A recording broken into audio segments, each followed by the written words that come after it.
Warning, do not attempt to replicate the action shown in this video. They're performed by a professional who has year-long experience and knowledge pertaining to firearm. Trying to replicate the action demonstrated in this video without proper training or knowledge can and will result in serious injury or death. Or something, I don't know. Yo, what's good, ladies and gentlemen? In this video, I'm going to do something a little bit different from what I normally do. But what happened to me is just too funny not to make a video on. Let me explain exactly what happened to you guys. Okay, so basically I paid a certain amount of money to buy a certain type of gun that I thought would be a reasonable price, especially considering the country I was buying it from. I didn't expect the gun to be in that bad of a quality, but I guess I go for what I paid for. Okay, enough with the BS. Let me show you what it looks like. Well, here it is. Whoa, I can't believe I was really that stupid to trust the G.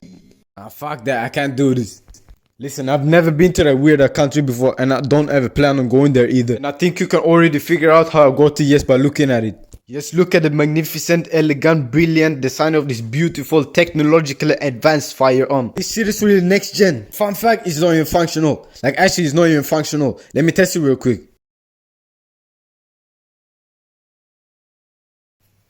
Ha! You thought I was that stupid. You thought I was that stupid. It's not even functional, but anyways, you thought I was that stupid, really. Yeah, but aside from all the bullshit, this thing really cost me an arm and a tooth or whatever they say. Like, actually, it's crazy the things I had to pull off just to complete this thing.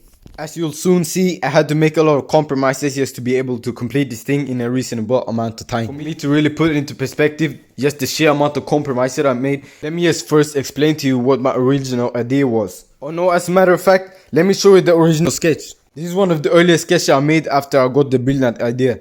As you can see, there's quite a bit of difference. First off, let's go over the major compromises I had to make, as well as the compromise of those compromises. Yeah, I know it's kind of like the compromise inception right now, but bear with me. What I'll do is I'll try to explain every compromise I made in chronological order. So first off, let's address the elephant in the room. The barrel is obviously not even properly fixed in place. I ended up just taping it to the frame and hope for the best. So originally I was thinking I could maybe secure it on a hinge, kind of like a break action, and that I could somehow magically get a spring inside of a tiny hole inside of an oddly shaped piece of metal that could push a wedge that doubles as a sight into a groove tightly enough to click the barrel into place. I don't know what I just said, but I had a dream or something, I don't know.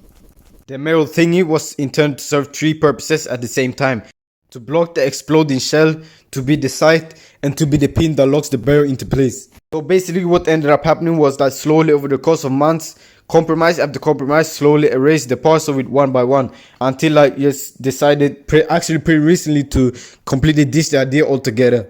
After I first ditched the pin idea, I was thinking that I could mount the barrel on a screw so I could horizontally rotate it into place, and to put a metal shield behind the barrel to both lock the shell and prevent it from flying/exploding backwards into my face. But I realized that even that would be too difficult to pull off, so I had the idea to weld the barrel in place and put a tiny hole on the back so I could rotate the shield instead of rotating the barrel. But I actually pretty recently decided to ditch that idea too and let the shell sit there and hope for the best. Maybe the hammer could hold it, but that wouldn't be particularly safe, would it?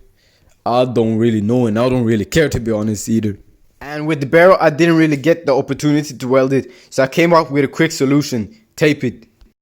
And I'm so lucky the frame is the way it is, otherwise I wouldn't even be able to fasten the tape on anything. On to the next compromise, the other side of the frame.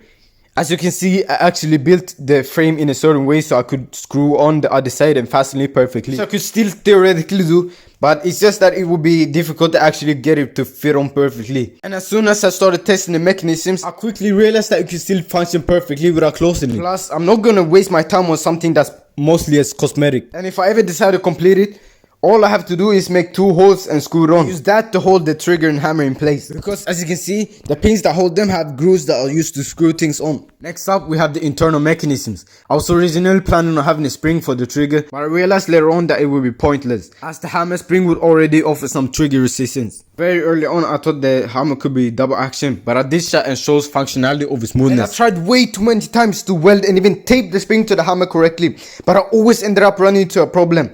Sometimes the spring pushed in the wrong direction, sometimes it was then resistive, but all of the times I welded it too far or too close or too weak for it to work. Then in my last minute decision, I decided to use rubber bands instead. Lucky that I accidentally left a ball on the spring so I could anchor the bands on it. I quickly sawed a slit into the hammer to anchor the other ends of the bands to it, which was simply genius of me.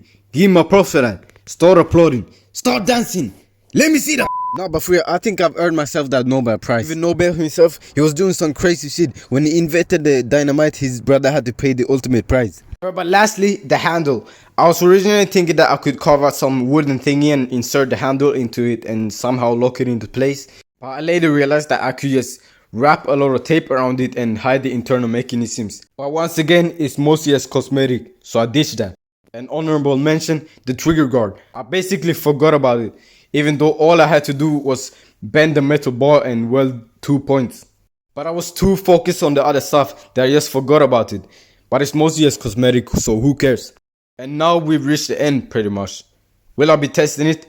The rubber bands are too weak right now to even settle for round, so maybe some other time. And if you don't believe me, watch! See?